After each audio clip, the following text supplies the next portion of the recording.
Yo, what is good, YouTuber? Welcome back to another JC2K video. In today's video, we are going to be going through and talking about the happening market crash because of these super packs here in NBA 2K25 MyTEAM. These downtown super packs have the best odds of any packs we've seen really all year, especially sellable packs. And what this is producing is a large influx of dark matter and below cards into the auction house, which is going to bring down prices significantly on dark matter and below cards. So before we hop into the video, if you haven't already, make sure you hit that subscribe button. Help me push towards the 40,000 subscriber mark on the channel. I upload every single day, multiple videos a day. Would really appreciate it if y'all do subscribe. Without further ado, let's hop right into it. So these pack odds, we'll start with talking about the pack odds and why, because they are a good example or an indicator of why this market crash is happening. 26% dark matter odds, guaranteed Galaxy Opal, and a 1.2% 100 overall chance in the $20 bundle, which still has pretty bad 100 overall odds. And then the other packs are all obviously less than 1%, but a 26% chance there in that pack, and then a 3.2% dark matter chance in the regular packs is actually significantly up from what they were last season. These super packs were like 1% dark matter pretty much last season. In fact, at the beginning of the season, I'm not even sure they were 1% dark matter. Now they're all the way up to 3.2%, which is, while not still, in my opinion, quite where it should be, is definitely a step in the right direction. 28% Galaxy Opal, though, is really where you're going to see this big influx in cards, because last season it was like a 4% chance at a Galaxy Opal. I feel like pretty darn low chances still. They were still more common because of super packs, but at a lower extent, whereas now there are going to be a lot of Galaxy Opals dropping. And what that means is cards like, for example, Galaxy Opal Victor Wembanyama are going to be a lot more common, because these super packs came out about 2.5-ish hours ago, and you can see the influx in Wemby cards onto the auction house over that 2-hour period. Clearly a distinctly larger amount of Wemby's being pulled, and what that really means is that it's going to drop Wemby's price overall. He's going to become a bit more affordable than he was, and that will happen throughout this season as well, because we're going to get these super packs on a weekly basis, and the odds are going to be at least as good as they are this week, if not even better, on a weekly basis as this season progresses. So that's a big reason of why I sold my Wemby, and the fact that I was able to sell him for 930,000 MT wound up being really, really nice, because now I could potentially come back if I decide I want to pick up another Wemby.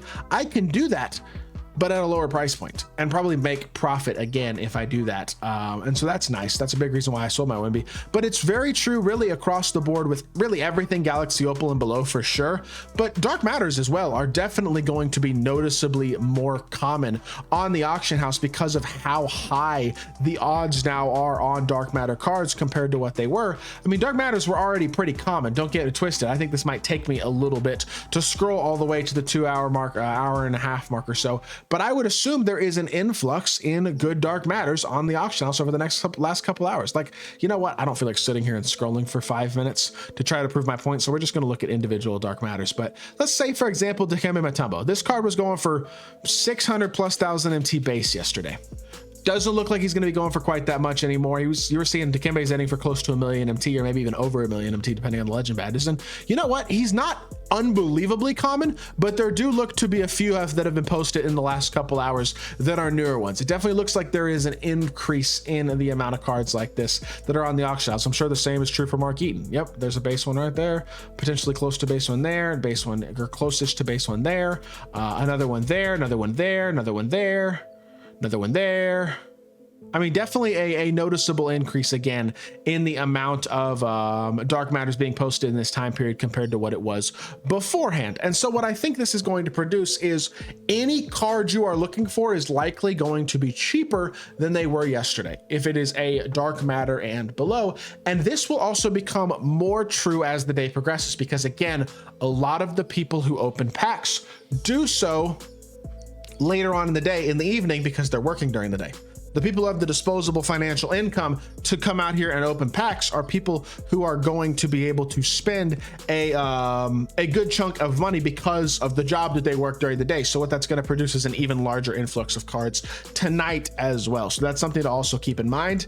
Again, I have sold a bunch of my cards and pretty much cleared up my auction house, not fully, but in the attempt of potentially buying some nice value options today as well. Probably going to see if I can get some really good value snipes, because you can can always make MT off of these super packs if you know where to look, especially on these pink diamond and above now, because the pink diamond and above are going to be the only ones in super packs. Now, one thing I will say real quickly as well, just to think about, is that really good diamond cards are likely going to go up in price because they're not going to be being reinserted into packs anymore, because season 7 is now pink diamond and up.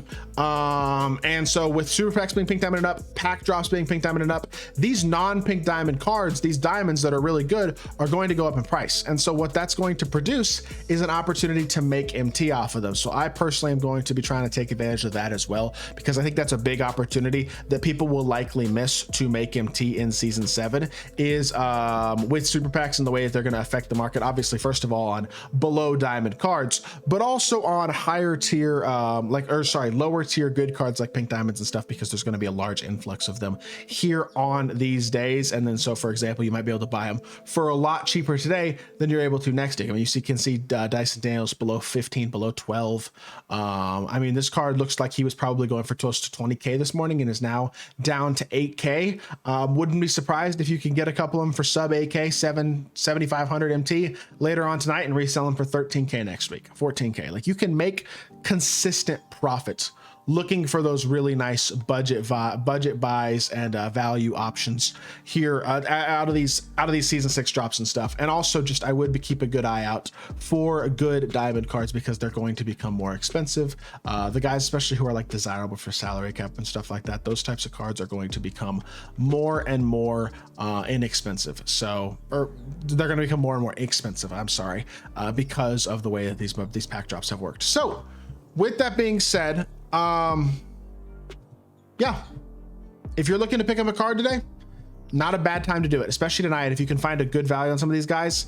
Also, obviously, I would say the playoff cards, the free playoff cards, are going to adjust the market a little bit as well, because that's a good free point guard, shooting guard, small forward, and power forward center that dropped today in those playoff cards. So those might have a small effect as well on the market and drop in the market a bit as well. And you know what? Overall, I think 2K has done a really nice job today with content. Definitely got to give them a little round of applause, because I think today has been one of the better content days that 2K has had really in a while, in terms of quality free content, quality cards in packs, and the fact that it's going to drop the market as well on some of these top 10 tier cards, because again, the odds are better in these top tier odds than they have been. So again, gotta give 2K credit. I think they're doing a pretty solid job, all things considered. So with that being said, that's going to do it for today's video. I hope y'all did enjoy. If you did, make sure you hit that like button, leave a comment, and subscribe. I'll be back with more 2K content very, very soon, and I appreciate y'all. Peace.